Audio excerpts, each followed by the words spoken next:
Did India just take a side in the Russia-Ukraine war? For over 2 years, New Delhi has carefully walked the tightrope, refusing to condemn Moscow outright, while quietly maintaining ties with the West. But now, new military deals, troop movements, and diplomatic shifts suggest something big might be happening behind the scenes. And if it's true, it could change everything, not just for India, but for the entire global order. Since the beginning of Russia's invasion of Ukraine in 2022, most countries have taken clear positions. NATO stands firmly behind Kyiv. China offers ambiguous support to Moscow. But India has remained publicly neutral, calling for peace, abstaining from unvotes, and keeping dialogue open with both Washington and Moscow. But neutrality isn't always what it seems. Behind closed doors, India has dramatically increased its oil imports from Russia, so much that it became Russia's top buyer of seaborne crude in 2023. At the same time, India ramped up defense purchases from Moscow, even while being courted by Western arms manufacturers. The West quietly tolerated this because they saw India as a strategic counterweight to China. But recent developments suggest India might be stepping closer to Putin than anyone expected. In July 2024, reports emerged of Indian troops preparing for a massive joint military drill in Russia, codenamed Zapad 2024. This joint exercise is set to include Russian, Chinese, and Indian forces training side by side. India says it's a routine strategic exercise. But the timing couldn't be worse or more telling. Zapad means West in Russian, and the last time Russia held this drill, it simulated a large-scale war with NATO. That was before the Ukraine invasion. Now, with an actual war ongoing and tensions higher than ever, the inclusion of Indian soldiers raises eyebrows across the globe. So, why is India doing this? Some experts say India is playing a long game. Russia has been India's most reliable defense partner for decades. Over 60% of India's current military hardware is of Russian origin. And with China pressing on the northern borders, India cannot afford to alienate Moscow. Russia is still seen as a crucial supplier of parts, weapons, and intelligence. But others see a more concerning trend. They argue that by training with Russian troops during wartime, India is giving implicit support to Moscow's actions despite the public stance of neutrality. And it's not just drills. India recently signed a multi-billion-dollar arms deal with Russia for more Su-30 fighter jets and spare parts, all while Russia remains under Western sanctions. That alone signals a level of military cooperation that goes beyond business as usual. Meanwhile, India has also increased its investment in Russian energy projects, particularly in the Arctic. New Delhi is betting that cheap Russian energy will power its industrial growth. But in doing so, it's providing Moscow with much-needed cash to keep the war machine running. Still, it's not as black and white as it seems. India is also deepening military and economic ties with the US, France, and Japan. It participates in the Quad Alliance, runs joint naval exercises with Western navies, and signed multiple technology agreements with Washington. In many ways, India is trying to walk two paths at once, lining with the West economically while staying close to Russia strategically. But here's where it gets dangerous. As Russia grows more isolated and desperate, it's leaning harder on friendly nations. If Putin pushes India for more overt support, logistics, intelligence, or even indirect military help, India may soon face a crossroads. Either double down on its strategic ties with Moscow and risk alienating the West, or step back from Putin's shadow and face Russian backlash, including possible disruptions to weapons and energy supplies. What happens next could reshape global alliances in real time. So, is India really joining Putin's war? Not in the conventional sense. There are no Indian soldiers fighting in Ukraine, no official military aid going to Russia, and no rhetoric from Prime Minister Modi. But that's exactly why this story is so complex and potentially dangerous.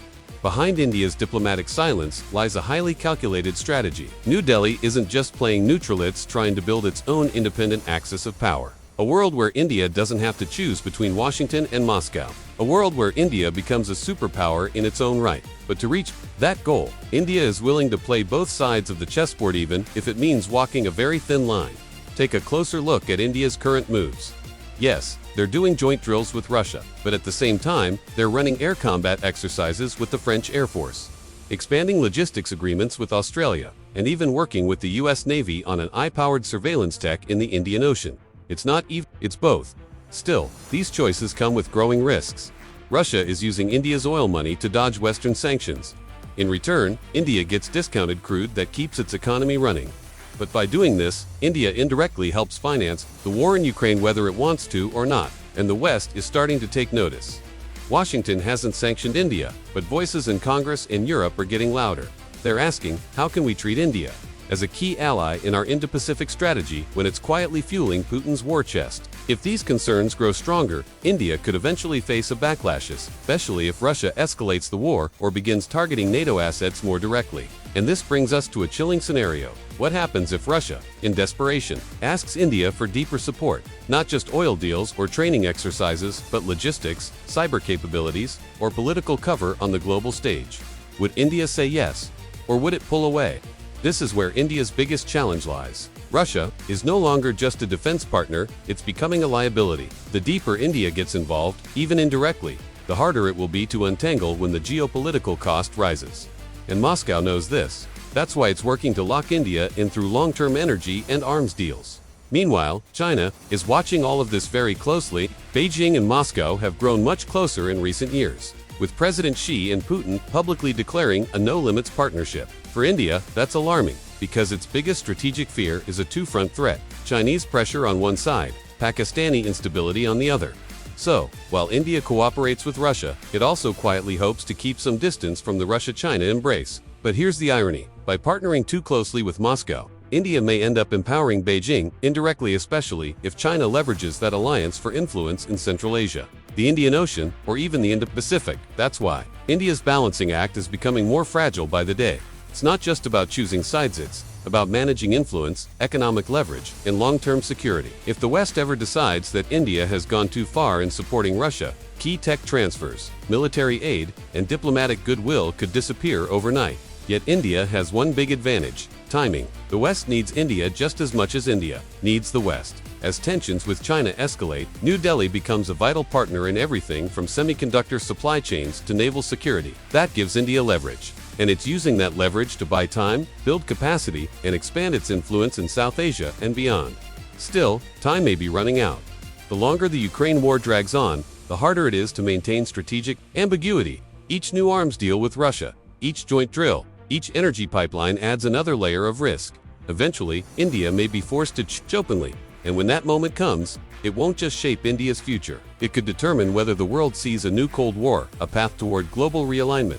And here's one final twist. What if India's goal all along is to lead a third path, not aligned with the West or with Russia and China, but an independent superpower bloc, driven by its own interests, values, and ambitions? That may explain the silence, the balance, and the careful diplomacy. India isn't just joining Putin's war. It's watching, learning, and quietly preparing for the next phase of global power. But preparation isn't enough. With the global order shifting fast, India's next moves could either secure its rise or drag it into a geopolitical storm no one can fully control. So, what do you think? Is India playing both sides to stay safe, or slowly drifting into Putin's orbit? The world is watching, and so are we. For more deep dives into global power games, subscribe now and don't miss what's coming next.